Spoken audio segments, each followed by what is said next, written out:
공인노무사 1차 시험 합격률 반토막! 합격률 35%! 이 기사는 2024년 기사가 아니라 2023년 기사입니다. 올해 2024년 1차 시험은 난이도가 어떠셨어요? 제가 보기에는 작년 합격률 35%보다 하회할 것은 분명해 보이는데요. 이미 시험이 좀 어려워질 것은 예견된 일이기도 했습니다.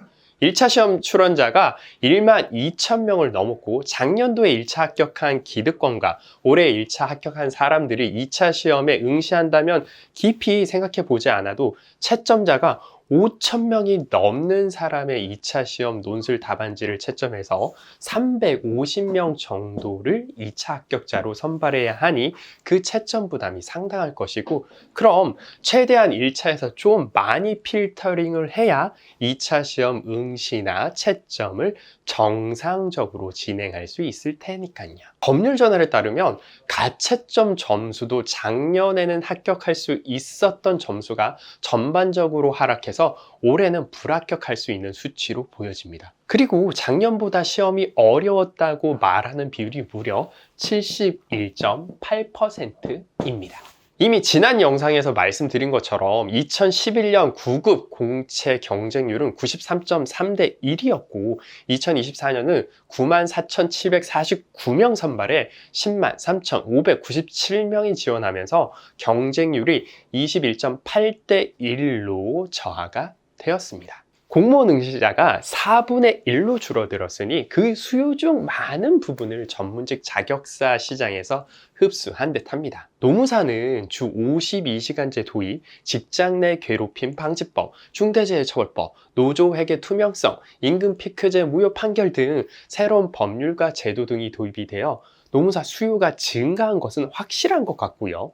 언제까지 될지는 모르겠지만 당분간의 노무사 수요 추세는 좀 지속될 수 있을 듯 합니다. 결국 시장에서 노무사 수요는 많아졌고 응시자가 많아지니 시험은 어려워져야 한다라는 당연한 코스를 가고 있네요.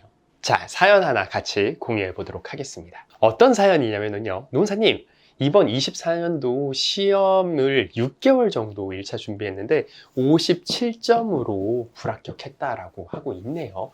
머리가 안 되는 것일까요?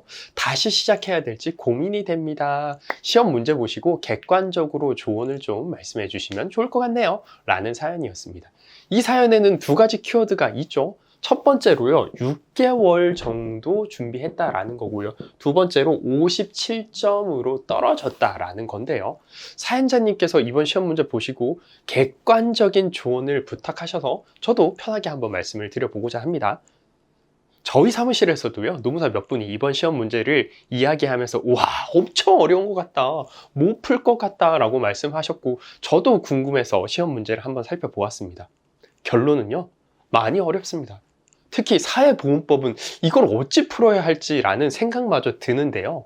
저희끼리 농담으로 이번 시험 문제에서 다 틀리는 노무사를 보면 고객이 믿음이 안 가서 일을 전혀 맡기지 않을 것 같네요 라고 이야기를 나누기도 하였습니다. 그런데 말입니다. 사연자님이 6개월 동안 1차 준비하셨다라면 이런 시험 경향에서는 준비 기간이 적정하지 않은 듯합니다. 시간을 더 투자하셔야 하고요. 더 지엽적인 것도 많이 암기하셔야 됩니다. 그리고 좀 죄송하지만 시험에는 합격과 불합격만 있지 아깝게 떨어진 점수는 없는 듯합니다. 제가 다른 시험 준비하면서 그런 점수를 많이 받아봐서요, 더 잘할 듯 하네요. 그리고 머리가 안 될 것 같아요 라는 건 전제가 좀 잘못됐다고 보셔도 무방합니다. 이게 머리를 논할 시험은 아니라서요. 사실 1차 시험은 그냥 암기 과목이고요. 정규교육 과정에 있는 과목보다 그렇게 또 암기하기가 어려운 것도 아니라서요. 전 개인적으로 제 머리가 나쁘다고 생각하는데 시험 합격과는 전혀 상관없는 듯합니다. 아무리 이번 1차 시험이 어려웠다고 하더라도요, 전에 비해서 지엽적인 문제가 많이 출제돼서 난이도가 상대적으로 올라간 것 뿐이지 그 자체가 고도의 머리를 요구하는 것은 전혀 아닌 것은 명백합니다. 노무사 시험은요, 머리로 하는 시험은 아니고요. 그냥 계속 보면 되는 시험입니다. 2차 시험은 운도 있어야 하지만 특히 1차 시험은요, 운 따위는 필요 없고요. 그냥 계속 보고 반복해서 보고 암기하면 되는 것이라 1차 시험은 무조건 내년에 합격한다고 생각해도 무방할 듯 하네요. 자, 1차 시험 어려웠죠? 내년도에는 더 어려울 것입니다. 모든 시험이 그렇듯이요. 응시자가 많아지면 변별력을 위해 어쩔 수 없이 지엽적인 치사한 문제를 많이 출제해야 하니까요. 그러니까 1차 시험 준비 기간 조금 더 많이 할당해 주시고요. 혹시 24년도 1차 시험에 떨어진 분들이 있다면 지금부터 1차 시험 다시 준비하는 것이 좀 지루하니 여름 지나 가을까지는 2차 시험 강의 한번 쭉 들으시고요. 그리고 1차 시험 본격적으로 준비하는 것도 괜찮을 듯 합니다. 그리고 이번에 처음으로 1차 시험 합격한 분들은 2차 시험장 가셔서 무조건 뭐라도 써본다는 생각으로 2차 시험 과목 전혀 이해되지 않아도요, 3개월 남은 기간 동안 동차반 강의 들으면서 그냥 감을 쭉 익히시는 것이 좋을 듯 합니다. 그래야 내년 2차 시험 합격 가능성이 높아질 것이라서요. 효율적인 공부 계획을 세우고 꾸준히 이행하신다라고 하면 합격하실 수 있을 겁니다. 궁금한 점 있으시면 댓글 남겨주세요. 감사합니다.